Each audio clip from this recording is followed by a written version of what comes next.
Okay, we are live on the Edlow podcast. I have two very special guests today. I have Dr. Sahar Razavi and Professor Andrew Hertzoff. Dr. Razavi, just so we kind of have a sense of how this came about, I recently have been following the news and found a little bit of information about the Iranian protests going on currently, and wanted to know more about that. And so I asked Professor Hertzoff, who was one of my favorite professors during my time in the political science department at Sac State, and asked him if he knew anybody. And he said, I know the person with the most knowledge about this in Sacramento. And so he introduced me to Dr. Razavi, and boy, was he right. I mean, a PhD in politics and international affairs with a certificate in women's and gender studies. Her dissertation was on labor, women, and war in the 1979 Iranian Revolution, and is currently the director of Iranian and Middle Eastern Studies at California State University Sacramento. Did I get that all right? Yeah, just about. That's I would only say that it's the Iranian and Middle Eastern Studies Center, so it's not a program of its own as much as I would like to be. It's a center.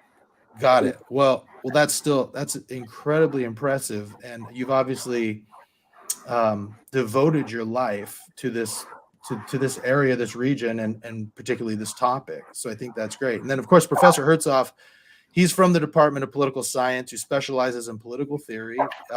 He has his specializations in history of political thought, religion, and politics. He's taught on human rights, just war, and legal theory. He's currently working on a book on rhetoric and deliberations in democracies. So I can't think of two people who would be better to discuss this topic. And so what I want to do, and perhaps, Professor Hertzoff, you can help me with the questions because I know Dr. Razavi is really, she's got a lot of information here. This is going to focus on the current protests in Iran, which appear to be escalating and have resulted in actions that have come from the Iranian government that's leading to what appears to be human rights violations, and certainly has in the past. But I want to kind of get a basic overview of how we got here, particularly with the Iranian Revolution. I mean, it seems like that's where the tensions really started back in 1979. I would say the tensions didn't really start in 1979. They culminated in a revolution in 1979, but there have been tensions for quite some time. The struggle in Iran for various types of struggle, feminist struggle, the struggle against the state, against repression, just the struggle for democratic freedoms has been happening since even before the 1905 constitutional revolution. So there's a lot of history there. Of course, we're not going to have time to go over all of Iranian history or modern Iranian history in this podcast hour. But there was a lot of anger. There was a lot of popular discontent in the 1970s against the Shah of Iran, and there was a lot of inequities and inequality. In 1971, the International Labor Organization characterized Iran as a dual society, and that's because more than 50% of the population lived below the poverty line.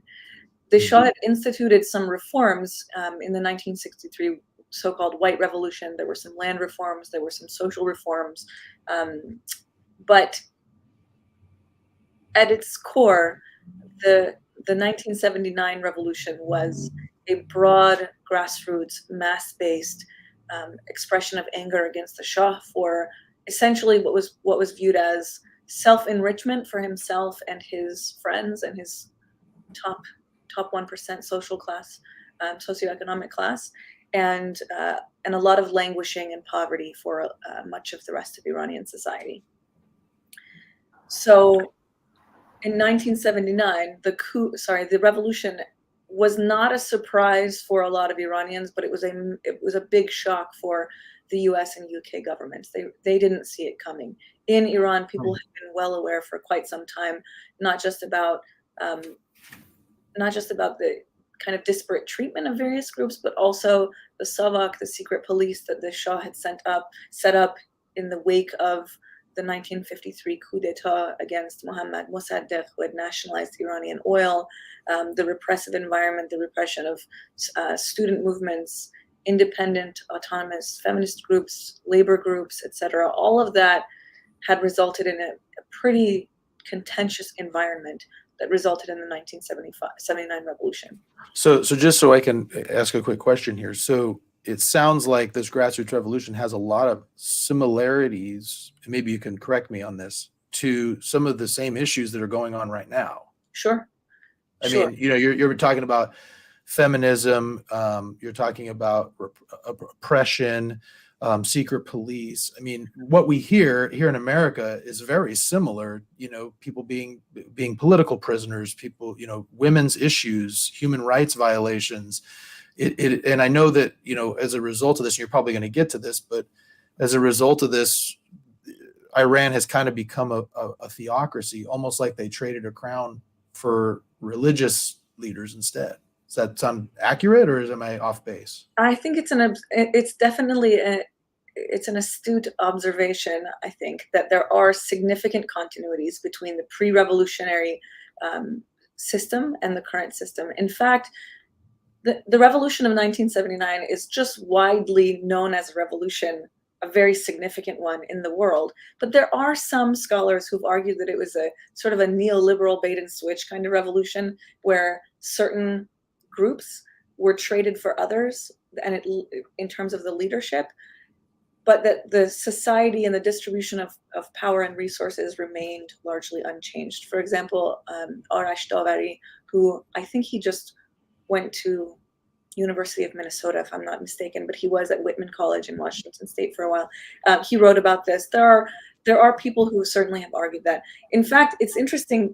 A lot of the people who the kind of street level bureaucrats, the security officers that were in Savak, the Shah's secret police, some of them actually still retained their position after the revolution in the theocrats' religious kind of secret police. People are resilient. They find a way, right? So technically, yes, Iran is a theocratic republic. They have never had free and fair elections, but they've always been competitive until the most recent election of Ebrahim Raisi. And so there were massive boycotts, you would say, of the election. 48% of people participated in voting in this last presidential election, which is historically low. It's the lowest ever since the Islamic Republic was established. There's a lot of discontent. There's a lot of anger, and there are certainly continuities. I think you're right between the tensions and the social problems of the 1970s and what we see today. Wow. And maybe I could get Professor Hertzoff to kind of comment on this. You're big on political theory and political thought. This continuity, is this something that, I mean, we have kind of, I mean, it's not a revolution yet, but I mean, like, we here in America, we have some of these same, concerns about wealth disparity, concerns about the 1%. I mean, things like that. We see here that it, like I said, it was almost like a trade for a new leader. Is that common in these revolutionary situations? Oh, absolutely. And one of Dr. Razavi's specialties is comparing revolutions, because so many of them go in these some routes. We can sometimes overuse the word revolution, and there are always some questions about how much is there a revolution, right? Anyone is familiar with one of those touchstones of Animal Farm always remembers how good it is at showing how a revolution just can end up reinstating the same kinds of people, but now you've just added a different set of animals as allies to the old ones. One of the things that I think is very interesting in Iran, which has some unique aspects, as Dr. Razavi said, it's a theocratic republic, and it had competitive elections, and it had them for a very long time. Most Americans look at Iran, and we see it as an authoritarian theocratic state, but the fact is that there were active opposition parties that won positions, including the presidency, in these decades.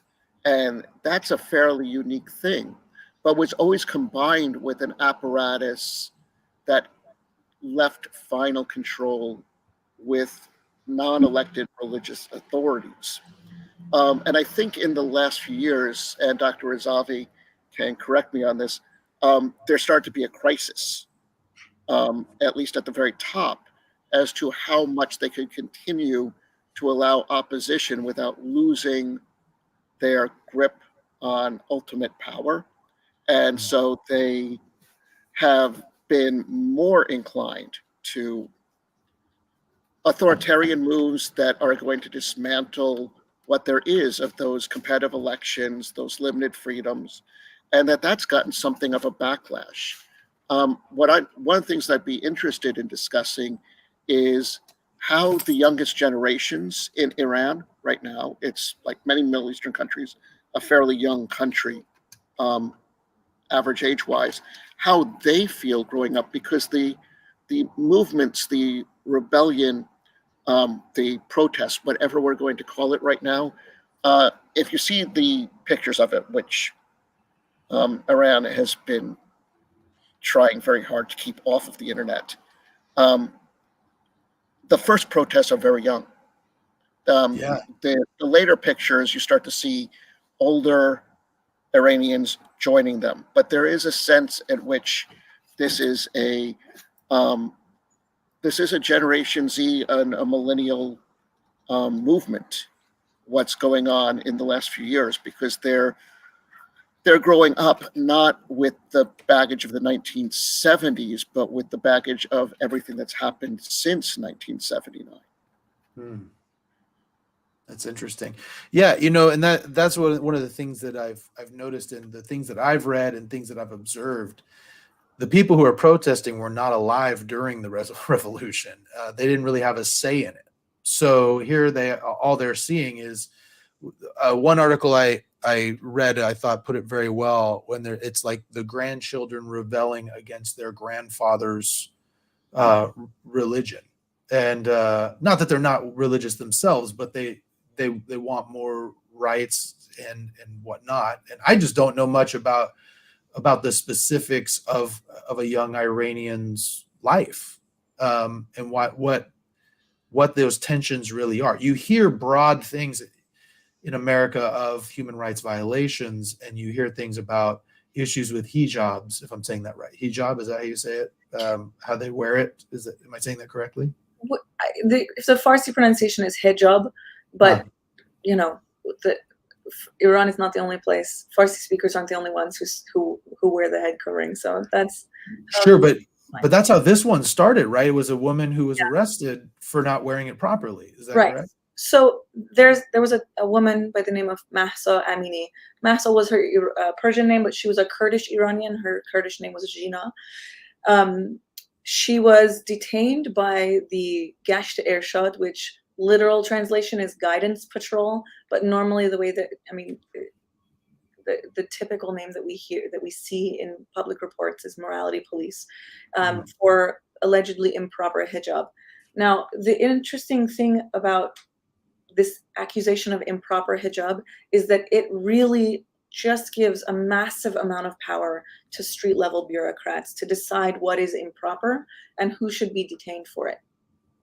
During times when reformist presidents were like Khatami and like Rouhani were in power, they tried to loosen these restrictions.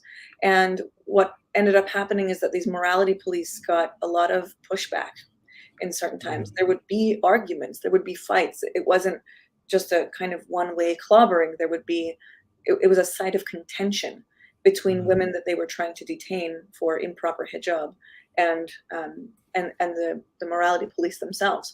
Now under Raisi, there has been a greater crackdown and more of a contracting of the public sphere, particularly around women's dress. So this allegation of improper hijab, this is, we don't know if that's true or not. We don't know. I mean, there are all kinds of rumors around whether she was even wearing hijab, but she certainly wasn't the only one, even if it's true.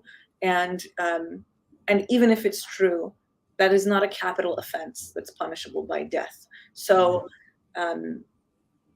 she was detained. Eyewitnesses say that she was beaten in the police van, that there was violence against her that was visible by other people right there when it was happening. The Iranian government claims that she had a heart problem or a health problem, that she just collapsed, went into a coma, and died. There are photos of her from the hospital that show trauma to her body, to her head. So certainly the state is not going to come out and admit that they beat her to death in custody. But that is, that is their claim, that they detained her and she collapsed on her own. In the wake of that incident, protests sprang up and have just grown every day since. And others have been killed. Now, as of yesterday, the count that I saw is 41 people killed. In 2019, during those protests, there were 1,500 people killed. In the 2009 protests, there are very wide-ranging estimates, but every time there are mass protests, people are killed. And how many and belonging to which sectors of society always are in contention.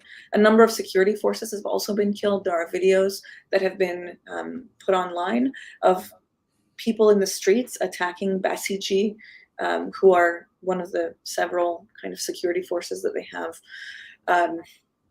So soldiers, police officers have been attacked and killed. It really has turned into a very mass movement that has shown a lot of kind of violent pushback in ways that we really didn't see in 2009 or 2019.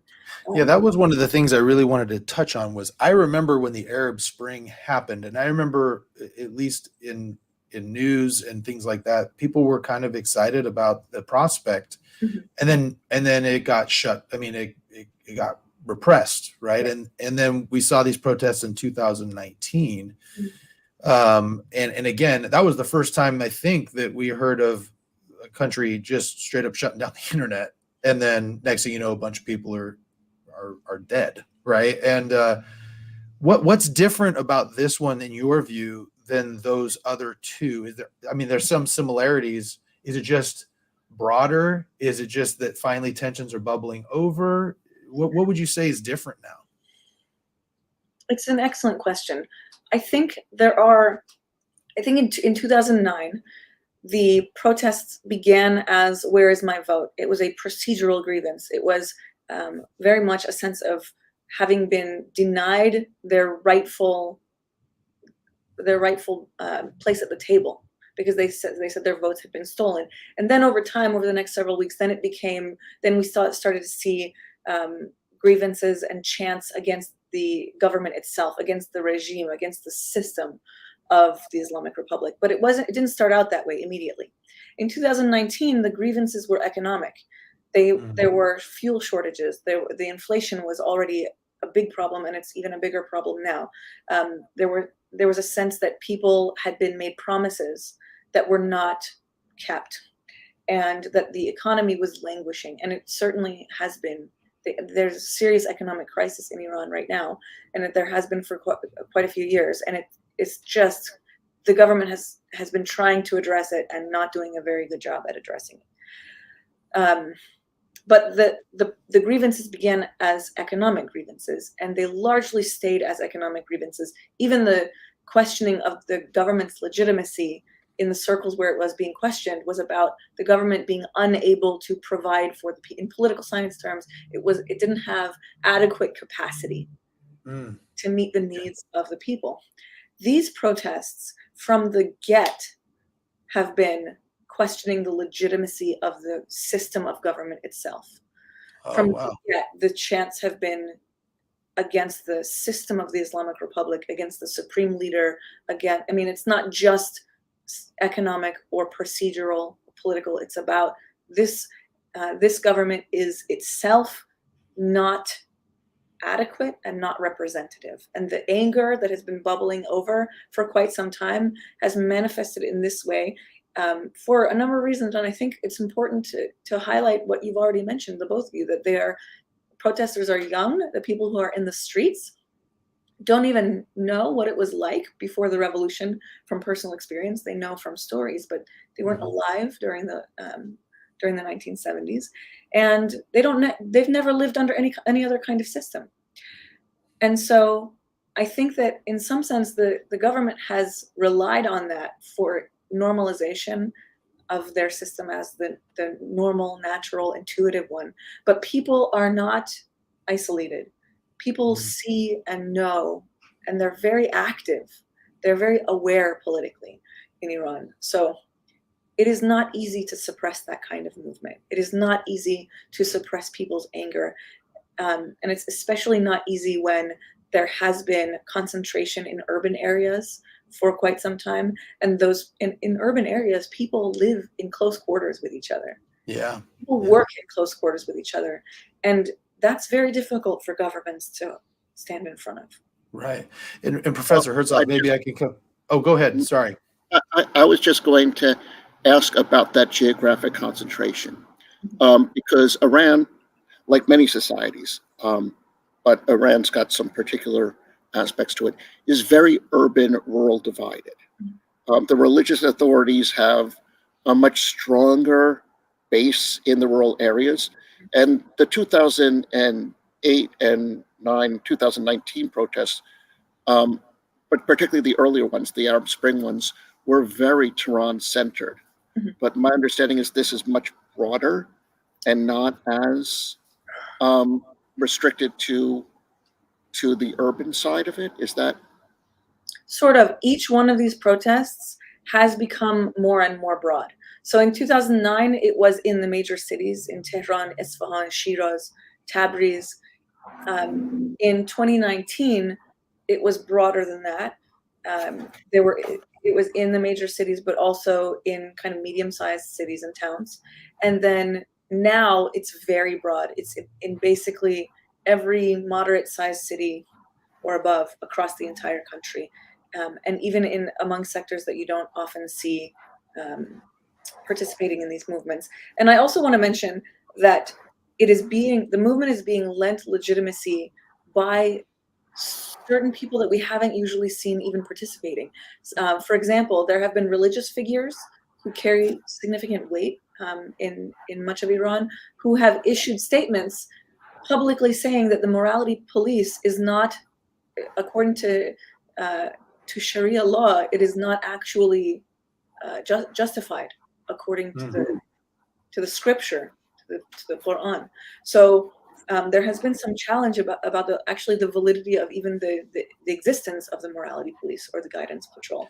So real quick on that, why is that suddenly popping up? Why is it that back in when this was going on, how come these voices weren't heard before? Is there something different now about it that brought it about?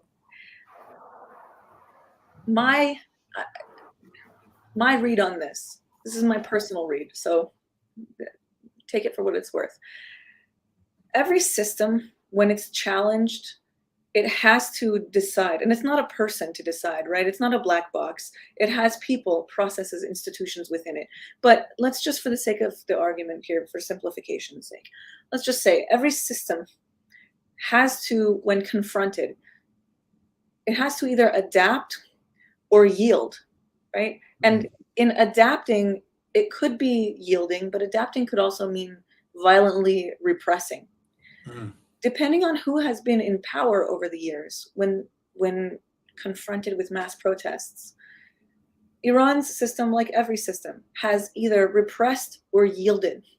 And I think my read is that there is some recognition in some sectors, particularly religious sectors, that if it doesn't yield, the system may actually collapse.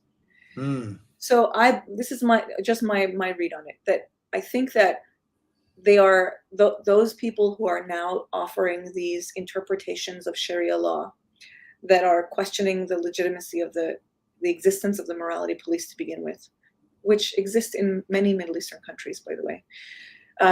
They are essentially doing so out of a recognition that they cannot they cannot survive unless they offer some channel to air people's grievances and yield just a little bit in the face of this confrontation. So you think it's a situation of yielding a little bit of power to not lose all power? I do. Yeah. Interesting. I want to real quick before we go into a little bit more, I want to talk more about Iran specifically, but I couldn't help but think about when you're talking about her being, there's video of her getting beaten by police, and there's pictures of her. There's testimony. Sorry, there's testimony of her. This is important because that if that video of her being beaten existed, I think this would be a different conversation. Got it. So not video, but rather testimony and then pictures. Right. I read that there was a picture which showed some blood in her ear, which suggested blunt force trauma. Yes. What I couldn't help but think about is all of the situations here when we have testimony of, particularly, what the big thing in the media has been is young Black men unarmed being shot by police. And I have friends, we talked a little bit off air. I have friends all over the political spectrum and the social and spectrum on social issues. And this is one where I don't understand why there's a why there's a debate. Is that because you'd think conservatives are big government, are limited government people, and here we have government what appears to be hurting people. Right. Maybe we can talk, and Professor Hertzoff, you can help with this. Talk about the similarities of what we're dealing with here and how it's. I mean, I think that we have, in my opinion, lay opinion, we have lots of different. It's a very different issue in Iran than here, but there's a lot of similarities. Maybe you can shed some light on that. There are some things that are very similar. One of them is just technology, making the world smaller. Even when Iran is doing an amazing job, honestly, of shutting down the internet within its country and scrubbing a lot of stuff from the web as much as it can. Some of the technical expertise and alternatives that common people in Iran have displayed have been kind of shocking as to how much they can continue to propagate information both internally and externally. Some of this, just like the Arab Spring, is contagious internationally.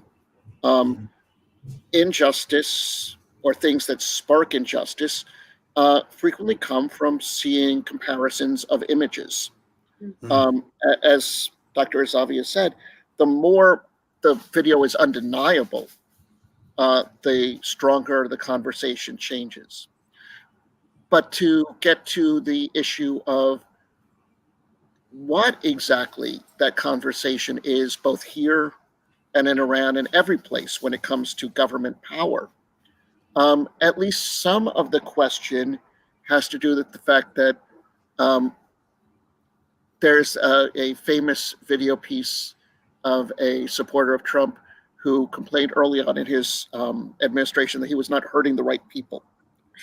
And there's always, I think, no matter what the video is, a certain judgment based on the fact that more people than you would think want to see force used against the people they find threatening, or they find attacking the hierarchy or undermining things, or simply from the out groups. So two things that Dr. Razavi has mentioned here are that we have both a woman and a Kurd. It's interesting to some extent how much popular support there has been, because you could easily see, and in many other countries you would see, much less support for her against any kind of force by the police, just by the ethnicity or by the gender.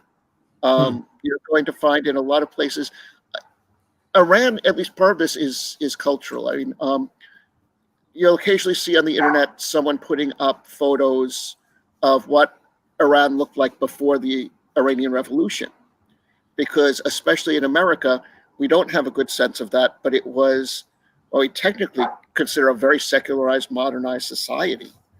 And the revolution was not originally thought to be a religious revolution by most of the participants.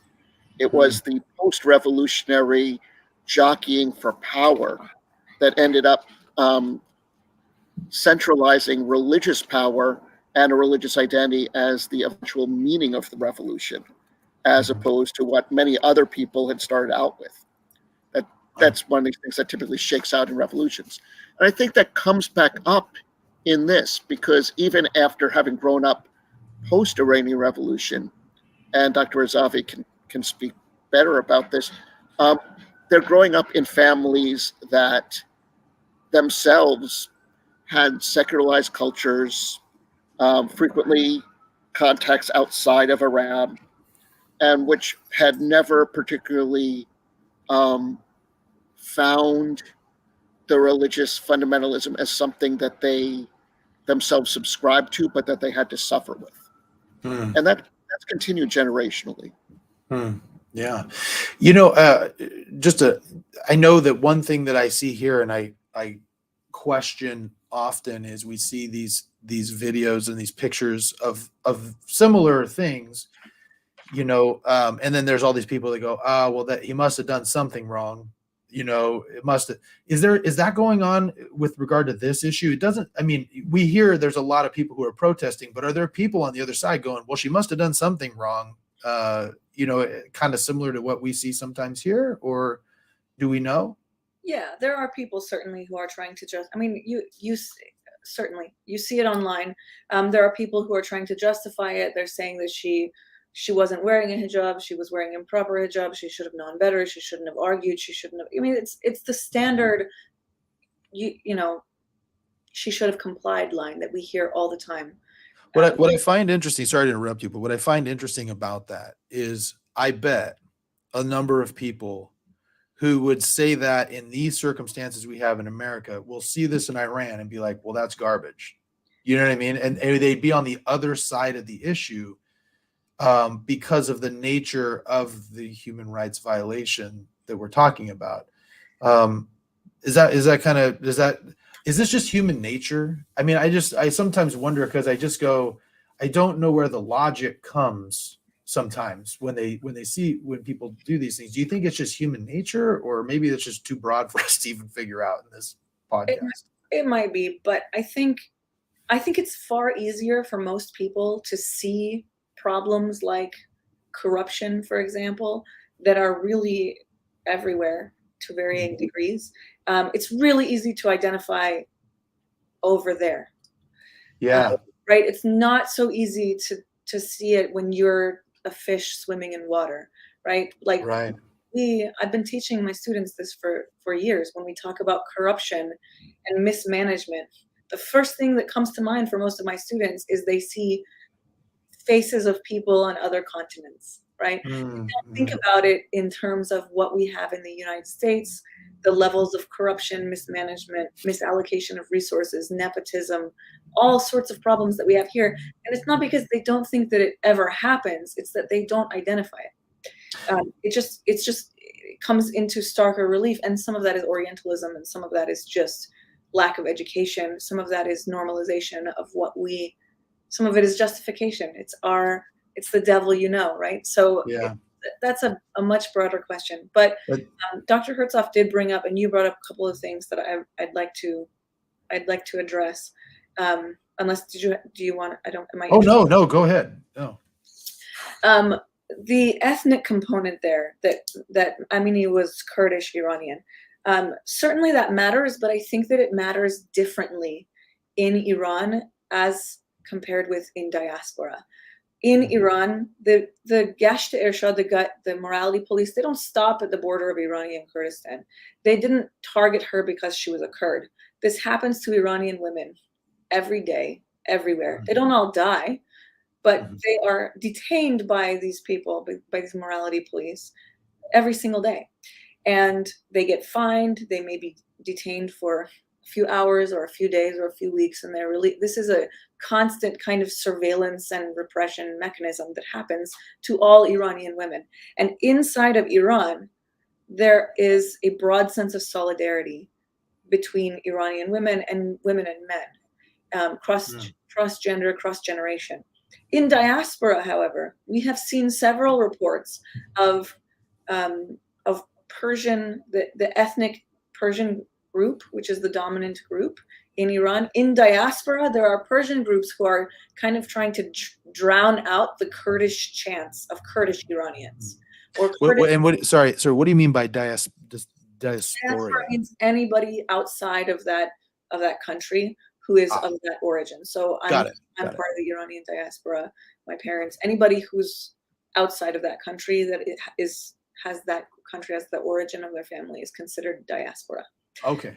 So in diaspora, we've seen, like in LA or other places, we've seen reports of people are bringing, say, Kurdish flags and chanting in Kurdish, and then non-Kurdish Iranians are trying to drown out their chants and say, we're going to drown them out with our Farsi language chants.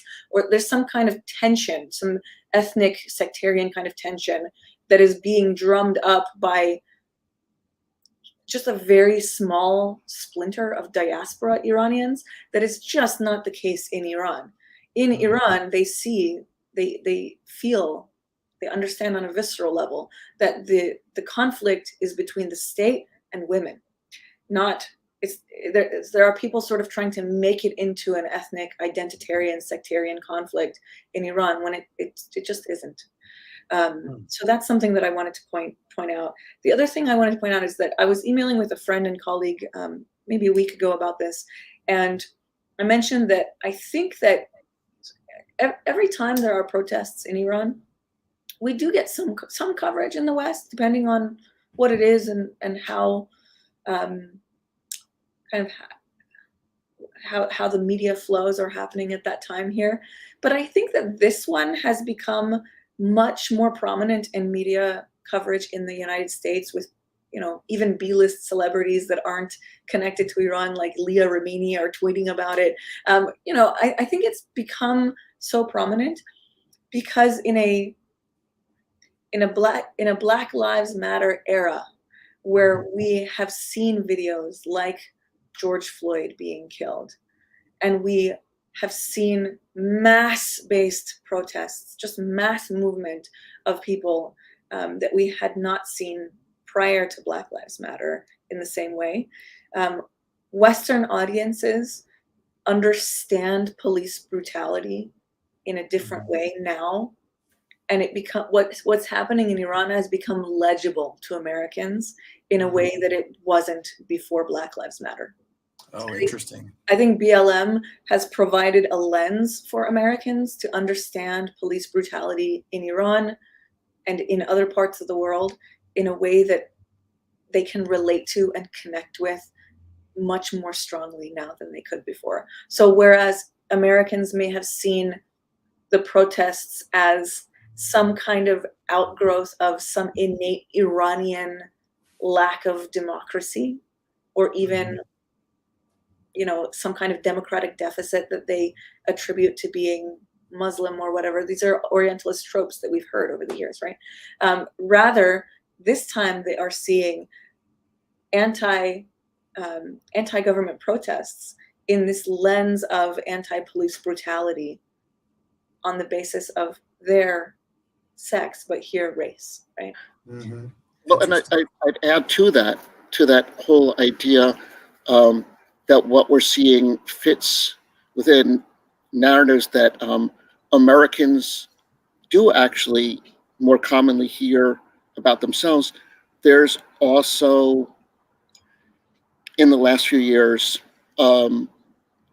political changes in religious fundamentalism and in women's rights in America that make this feel much less alien, less Orientalist, and more like something that is the same kinds of issues, the same kinds of protests.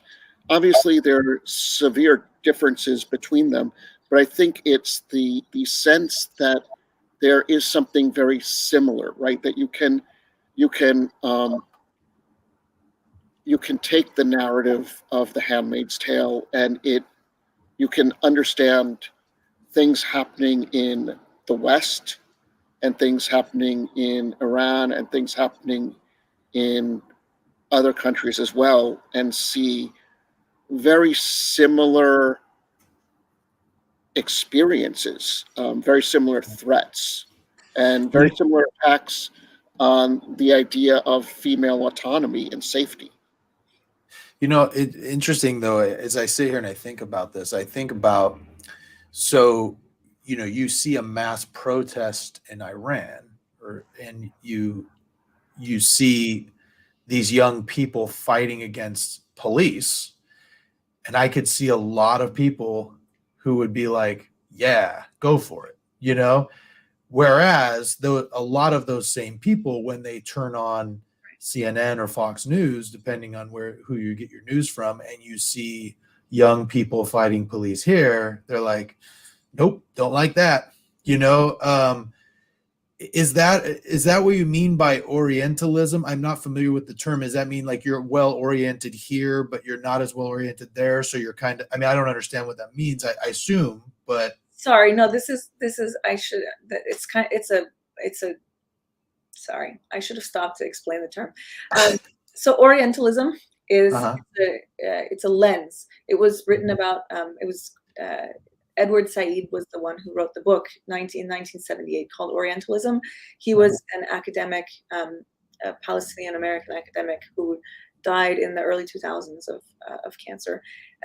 Orientalism it's a lens through which the West understands or sees the Orient. The Orient meaning the Middle East, Africa, Asia, anything that is kind of constructed as the Orient. And Orientalism, so in contrast with the Orient, which is an idea, right? It's a place, but it's not exactly, it doesn't have borders. The Orient is a space, essentially, where people occupy this space. And it stands in contrast with the Occident, which is the West, which is constructed as modern, secular, technologically advanced, protecting individual rights, etc. Whereas the Orient is constructed as backward, primitive, religious, unequal, etc.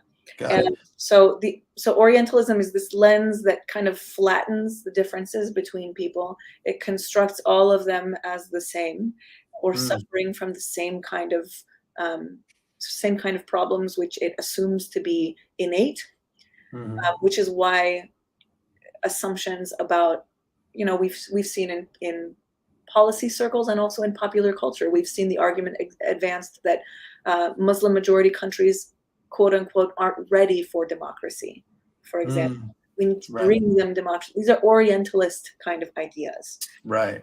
So it doesn't necessarily mean racism, but it is a type of racism. It's a lens through which Westerners have constructed through everything from art to the academy to popular discourse, has constructed the people who live in the Orient.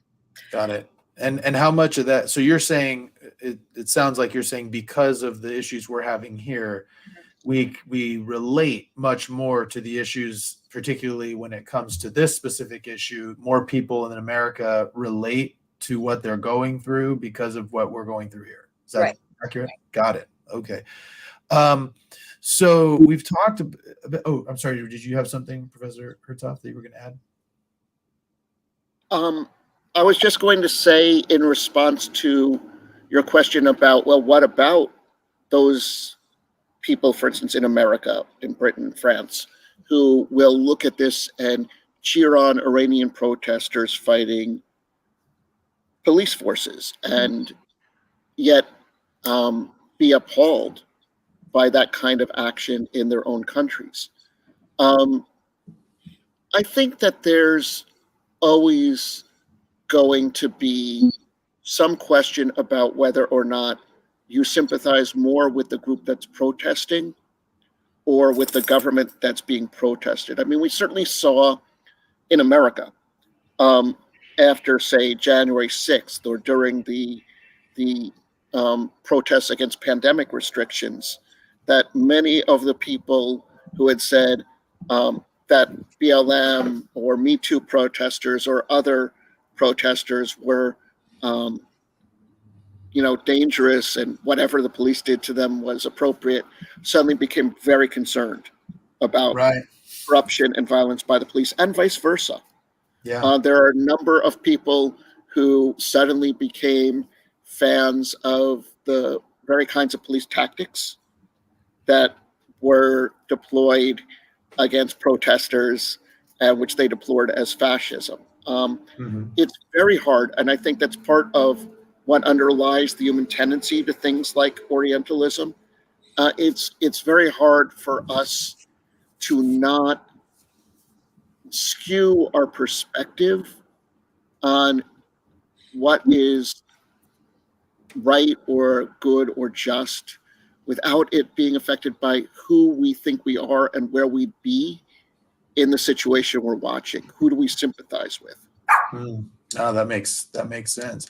And I also think that there's this thought that certain things that have happened in other countries couldn't happen here. Like I remember, when people were, saying that Donald Trump and racism and Nazis and things like that, people were like, "Oh, that's crazy. That couldn't happen here." And I didn't necessarily, I wouldn't go so far as to say that there was going to be a Nazi revolution because of Donald Trump being elected. But I was like, well, if you think that something like that couldn't happen here, I think it could happen anywhere, and vice versa. If you think that our government couldn't become totalitarian, it could. It definitely could, and some people, I think there's some of that too. Like they see this thing in Iran and maybe they don't understand it well enough, and so they say, well, that type of thing isn't what's going on here. And you're like, well, there's a lot more similarities than you think.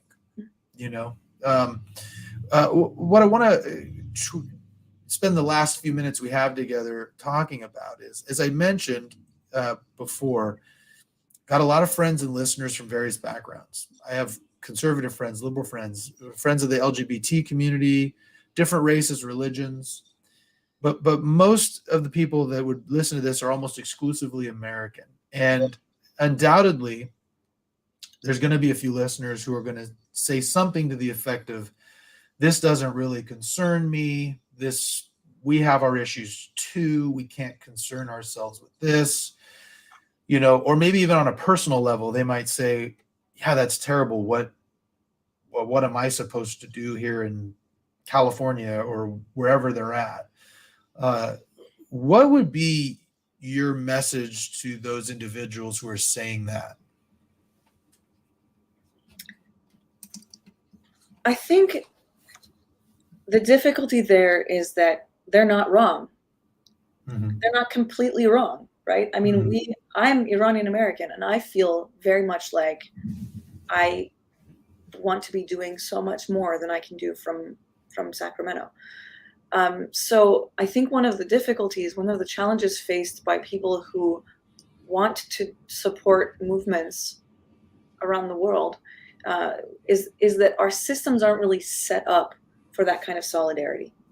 Our systems, the system of nation states isn't really set up for that kind of solidarity. So there's a whole, I just got this book in the mail, Power in Movement, right? Sidney Otero has been writing about social movements for decades.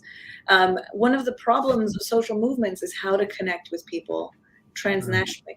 And we have actually, the Iranian and Middle Eastern Studies Center is hosting us a talk open to the public, quick plug here, on Iranian women's local and transnational activism on October 24th here at the University Union at noon. If people want to see a problem, whether it's happening in Arizona on the other side of the California border or across the world in Iran, if they want to see it as removed from their own life, then they will. And if they want to see it as interconnected with their life, they will. And what the next steps are for them to take, if there are next steps to be found, that's going to be determined by how they already understand it. So I think the causation is backwards relative to what most people think of it as. I think that we don't see ourselves as removed and disconnected because of the distance. I think that how we see it, how we see ourselves in relation to others, is what determines whether we can find a way to connect with them or not. So we have to bring into the problem, or bring into the process, an assumption that we can in fact support people who are already on the ground there, and then find ways to do it. So there are organizations that we can support financially if we want to. In the case of Iran and the United States, it's a little bit difficult because of the sanctions. For decades, the sanctions have made it very difficult to support. Anytime you send money, it has to be routed through people or organizations that have been vetted by the State Department. There are a couple of them that are that you can. One is Mothers Against Poverty that you can support. So there are organizations that are trying to help on the ground. Another thing that you can do is to make your voice heard with the United States is the global hegemon. We have influence everywhere, and we want to have influence everywhere. I mean, on the state level, right? The U.S. government wants to have influence. And if we make our voices heard to our own government, and we tell them that we want to support the people who are actually fighting for their liberation, and not the ones who are trying to monopolize power. Then it's possible, theoretically, that someone will be motivated to support people, someone who has more influence. The problem here is that the U.S. is well known for clandestine support of sectors that are not exactly democratic around the world. Right. So I think and to like call your representative, call your senator, but in this case, I'm not sure that's the right move. Well, and I also think we could probably do a whole nother podcast on whether America really does want Iran to be democracy or not. Yeah. You know, as Professor Hertzoff, you look like you had something you wanted to add to that.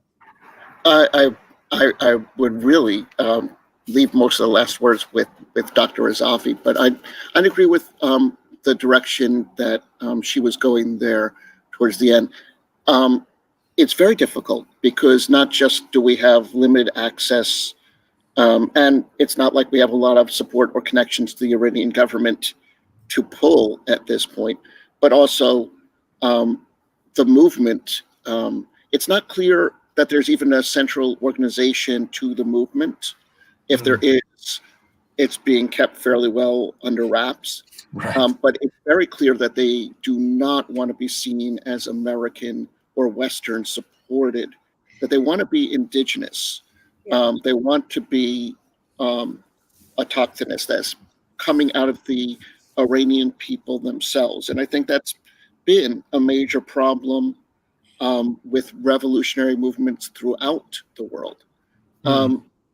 Iran's government has been and continues to be a very bad actor on the international stage. And I don't mean to suggest that others aren't also, including our own, but they have been a prominent problem in Syria and Yemen, along with the Saudis, who they're fighting for influence, and of course with the Russians, and a number of other places. Overall, I think it would help all of us to have a government in Iran that didn't take some of the positions that they do. But insofar as there's a part of America that still thinks democracy and human rights are always good things, and that oppression and authoritarianism are always bad things, the one thing that we should be doing and paying attention is at least being inspired by this and recognizing the values and remembering why those values are important. I think that one of the things that we always need to do with any movement, with people standing up for freedom, for justice, for a chance at a good life, is to remember what kinds of virtues that takes, and to revere them and admire them. You know, I think that's, I was going to ask both of you, we're in overtime now, but what would you like me or listeners to take away from this? And I think that's what I want to take away from this, is that, you know, this is a matter of people who are wanting to live their lives free of government oppression. And that's what they're seeing there. And that's the same tenets that our forefathers, you know, said they had, right? Was that they wanted to be able to live life and pursue happiness and have some liberty. And it seems like this is the same tenets. I mean, there are women out there that want to have human rights, basic human rights. Am I off base there, or is that good? No, I think that's good, and I think it actually goes back to, there are a couple of things. One is, I think it's also important to understand Iran as a place with a really big diversity of positions, ethnicities, languages, socioeconomic classes. When we say that women want to live with basic human rights, certainly they do. Everywhere in the world, everyone wants to live with basic human rights. But the specifically gendered repression that women face in Iran is also not distributed across all social classes, right? Mm. So some women benefited from the Islamic Republic being established, right? Mm. Some people, some sectors of society they gained advantages. And some of those were the same sectors who were facing oppression under the Shah. And so I think this goes back to not seeing it as a black box, because when we're talking about social movements and why it should matter here to people who live here, like kind of this takeaway is that it's true that oppression anywhere is a threat to freedom everywhere. Yes. And it's true because we here in the United States, we don't just want to support a black box, right? We don't want to, the reason that it matters who is fighting for freedom is that we can make connections from people to people. Not just individuals, from groups to groups. We can see, for example, Lindsey Graham here in the US, he introduced an abortion ban after 15 weeks nationwide, just recently. And in his speech about it, he said, we don't want to be like Iran, right? And I was like, what are you talking about? Iran just instituted, just recently, very restrictive abortion laws. And that's interesting. Yeah, and people are fighting about it. So why would Lindsey Graham institute restrictive abortion laws that, in fact, the government of Iran would support, but say we don't want to be like Iran? It doesn't make any sense. The only reason it makes sense to him is that he can use that as this kind of boogeyman to say, again, orientalizing those over there as one lump, a mass of people that you can construct as the other. And when we're looking at social movements of people who just want to live with their basic rights against state repression, it's legible to us when we see people as groups that are fighting for the same rights that we are fighting for here. Right. Right. Interesting. So that's why, I mean, I'm trying to like thread the needle here. That's why it's so crucial that our takeaway from these is not that Iran is this kind of dark, clouded place where all the people are walking around with dour faces all the time, because some of them benefited. And those are the people who are in power right now. Right? And huge numbers of people did not benefit and have been dramatically impacted negatively by this government of the last 43 years.